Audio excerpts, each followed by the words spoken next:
right now we're going to be talking about the 7 hidden costs of owning a home. Okay? Because everybody loves the fact of owning houses, and you probably own a house, right? A lot of our listeners do, but you may know somebody that doesn't. And a lot of times, especially, my generation, right, the millennials, we're not thinking about all of the costs that go into it. And you try to tell people, and you try to tell them, like, hey, don't forget to budget for this, that, and everything else. It all adds up, but it goes in one ear out the other. So what we're doing with this segment here, guys, is not only is it on the radio, but it's on the roundtableradio.com. We're making a video out of this in all of our segments, and you can share it. And you can say, listen, guys, they were talking about this on iHeartRadio, on this real estate show I listen to. You should really check it out. So, share that with maybe somebody that's buying a house right now, and maybe it'll help them, okay? So, home ownership, a.k.a. the American dream, guys. Nothing is more fulfilling, of course, than buying your first home, all right? Even your second or third home, it's awesome, right? Tax deductions, family and friends, summer cookouts, having a major asset, okay, in your financial portfolio. A lot of good stuff. But aside from all the thrills, there are some chills and some hidden bills. Let's talk about those, okay? And that's bringing us to our topic, the 7 hidden costs of owning a home. Number 1, curb appeal. So the outside of your home says a lot about you. I ride my bike a lot all the time. I'm riding through the neighborhoods, and the other day I'm riding through a beautiful neighborhood out in Warwick, and I see this house, and it's just so out of place. The grass is 3 feet tall. There's mattresses in the front yard. The screens have holes in them. It just looks awful, okay? And it brings down, of course, the rest of the neighborhood. But you got to wonder, what does that say about the person? Well, immediately you think foreclosure, right? But then I didn't see anything tacked on the door. So I was like, well, maybe they're sick, or maybe this or that, or maybe they're lazy. You don't know, okay? But that says a lot about you. So you could have that, or you could be on the other end of the spectrum, okay? An edged lawn. You could have mulch beds. You could have seasonal flowers, an American flag hanging out near the front door, okay? There are hidden costs for all of this, as we know. And what are those hidden costs? Yard tools, your lawnmower, okay? To get a decent lawnmower, you're looking at least $250, right? Never mind if you have a big yard, all right? A weed whacker, rakes, brush trimmers, hedge clippers, leaf bags, gloves, miscellaneous tools, a yard shed. Those things can cost you $3,500. How about the ornamental items? The mulch, the flowers, the lawn gnomes, etc. Those are all hidden costs, right? Number 2, water, sewer, fire tax, homeowner associations fees, and utility bills. You guys, you got to take into consideration that you could have all of these small bills, and they look nominal, right? But they all pile up into one gigantic number at the end of the year. Okay, that number, could, depending on what you do, especially your utilities, you got to be careful. So there's ways to save on all that. That's not what this subject's about right now. It's just, watch your budget when you're going to buy a house. You want to be careful not to overdo it. Number 3, time and energy, okay?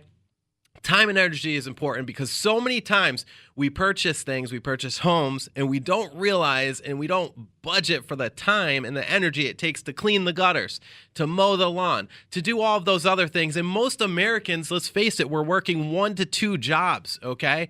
I know with my job, like my partners and I, we're working sometimes over 100 hours a week. And we know you are too. We know you're working hard, or you did your whole life. And you should probably once in a while maybe put some money aside to let somebody else go in there and do those chores for you, especially the tedious ones like climbing on a ladder and throwing guck out of your gutters. It's gross and it's not fun. Number 4, pest control. Okay, so when you're renting, it's obviously super easy to call the landlord, the landlord, the lord of the land, as my friend Rick calls them.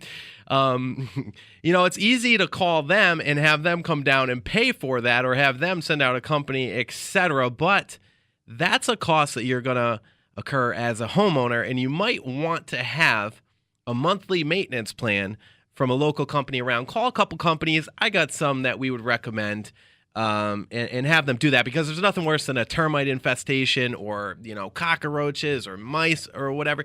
You don't need that. You don't want that in your life, and it will destroy your house. Number 5, home safety.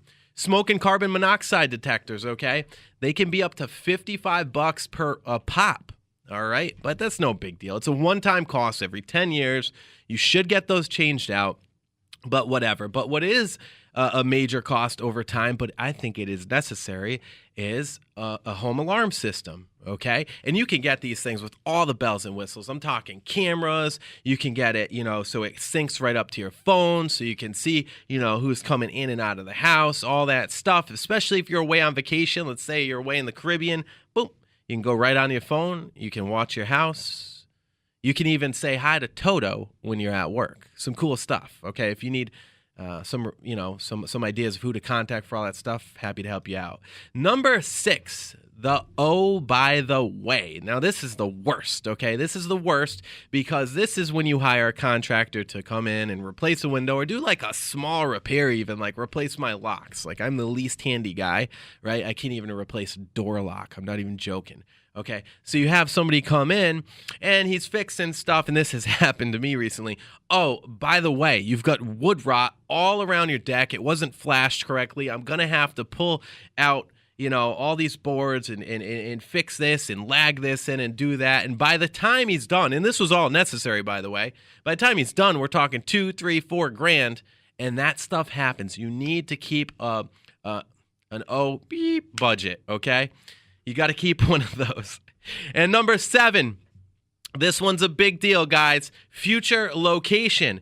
Is your property somewhere that may be affected by a construction project, okay? What I mean by this is there like land over there? Is there something where somebody can build residential or commercial developments in that area? You got to know the zoning around there on a large scale that can affect your view and the overall aesthetics of your neighborhood that you loved and the reason why you were attracted to your home. Now, look, we know areas change and whatnot and stuff builds up and whatever. That's capitalism, right? We want stuff to build. We want the economy to flourish. But if you're, in a location where things could change major, okay, think about the impact that future location could have when you go to sell the house. The average American sells every 5 to 7 years, believe it or not, okay? Even if it's your forever home. I mean, no one has a crystal ball. We don't know what could happen 30, 40 years from now, but it's just something that you should pay attention to because it could save or make you tens of thousands of dollars. So this was the 7 hidden costs of owning a home. Hope you enjoyed it. You can check the segment out on the roundtableradio.com.